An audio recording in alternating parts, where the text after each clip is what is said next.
You are watching City Pulse at 6, and here are some of the other stories we have for you tonight. Buyer beware, an exclusive undercover investigation on home inspectors. Buying a house, it is the biggest single investment most of us will ever make. But imagine the nightmare when your dream home turns out to be a dud. Our consumer specialist Elaine Young is here with the first of a three-part undercover series on home inspectors and how some of them may be giving you questionable advice. Elaine. Well, Russ, buying a house is so overwhelming, especially for first-timers. So many consumers rely on that inspection report for final peace of mind. However, it can be a shocking wake-up call when that report doesn't tell you the whole story, as one new homeowner found out the hard way.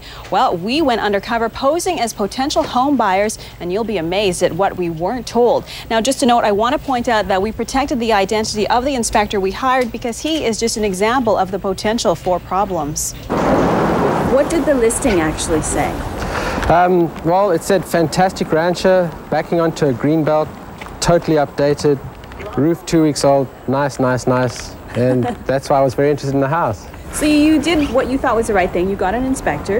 And what did that inspector tell you about this house? As far as he was concerned, the house was fine.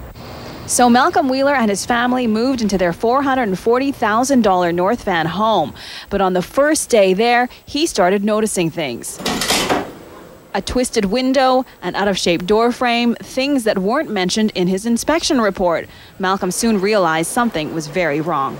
There's an engineer's report, an electrician's report, a heating consultant's report, a roofing consultant's report, all confirming the massive problems with this house. Problems that in many cases are obvious and glaring and would cost hundreds of thousands of dollars to fix. You can see that the wall is out approximately 3 inches. You can actually put your finger in the window here and there's a good half-inch gap all the way down. The window's not even sitting into the side of the house. You've just pointed out a few things initially in the first few minutes. Could any other home inspector, potentially miss these? You've got 2 warning signs now. You should be really looking. So no, you shouldn't miss it at that point. There's no excuse? There's absolutely nothing, no. So we decided to hire our own home inspector from the Yellow Pages. Take a look at what he found and, more importantly, what he failed to mention. Let's start with the roof. The life expectancy is probably about 15 to 20 years on that side of the roof. So I have no reason to think that other than, say, a normal leak, you shouldn't have to replace that for 10 years. Actually, according to our roofing expert, this roof is an uneconomical endeavor to save. The only solution is to re-roof. Now to the attic. The inspector we hired did physically climb up and look inside. There's air movement up there. If it was stagnation and damp, and there's mildew and wet, and that isn't the case. Okay, so don't be overly concerned. So there's enough that it wouldn't be a concern? There is enough, yeah. But we didn't even have to go into the attic to see that wasn't the case at all. Ooh, we got mold problems. Obviously, the attic is not ventilated. But likely the most significant problem in this house is the foundation. There is some erosion which is taking place underneath the slab itself. Without a doubt, you do have this settlement. You can feel it on the floors. You must have felt it.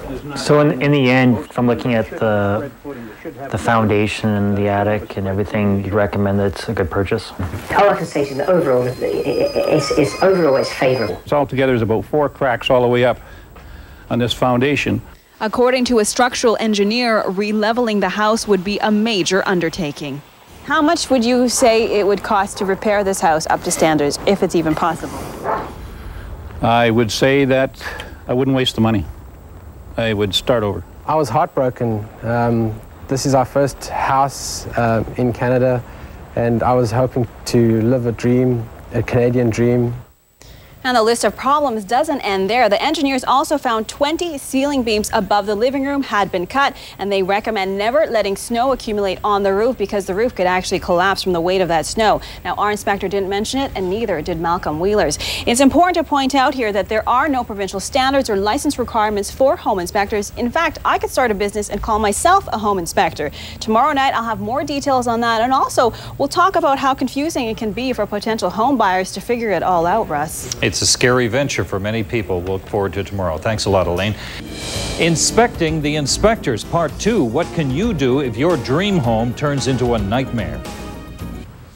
Buying a home, it's very stressful, and if you make a bad decision, you can't return it like you would a pair of jeans. That's why so many people rely on the option of house inspectors. But what happens when that advice is questionable? Our consumer specialist Elaine Yong is here with the second part of our special series, and tonight she has important information on the different organizations involved. Elaine. Well, Russ, it is confusing out there for home buyers looking to hire a home inspector. And you know what? Once you do hire one, you pretty much assume they're going to do a good job for you. But what if, as we showed you yesterday, they don't? What can you do if it happens to you? But what's important for people to know, if you're in this situation, there is no quick fix. There's no easy fix or answer, that it really is quite a struggle. And she should know. The mold, those are the 3 rooms full of mold, and it can get airborne, so it's had to be sealed off from the rest of the house. We first met Beverly Richardson about 1.5 years ago. She was about to move into a $500,000 home in West Vancouver. The home inspector didn't tell her about the toxic mold and the massive structural problems. This is that house today. Beverly had to sell it for land value only to a builder. She lost $100,000. Well, I certainly wrote associations, I wrote government officials, I did all the follow-ups I could, looking for resources and support. And basically, I've been left on my own. That would be the bottom line. Nobody was there to help you? No. I don't see where there's consumer protection.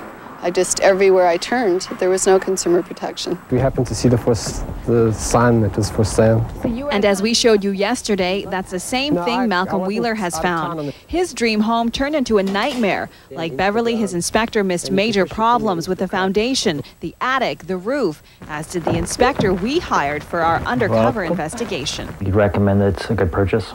All I can say is that overall is favourable. Is there any sort of definition for who can be a home inspector or who can call themselves a home inspector? Regrettably, at this time in British Columbia, anyone can hang up a shingle and say, I'm a home inspector. And I don't think that serves the public interest, and there are a number of organizations trying to make some change around that. There are at least 4 different organizations in this province representing home inspectors, and to show you how different they can be, I'm going to compare 2 of them. The British Columbia Institute of Property Inspectors and the Canadian Association of Home and Property Inspectors. This is a professional association. This is a trade association. BCIPI calls theirs certified inspectors. CAPI has registered inspectors. BCIPI needs BCIT or equivalent college.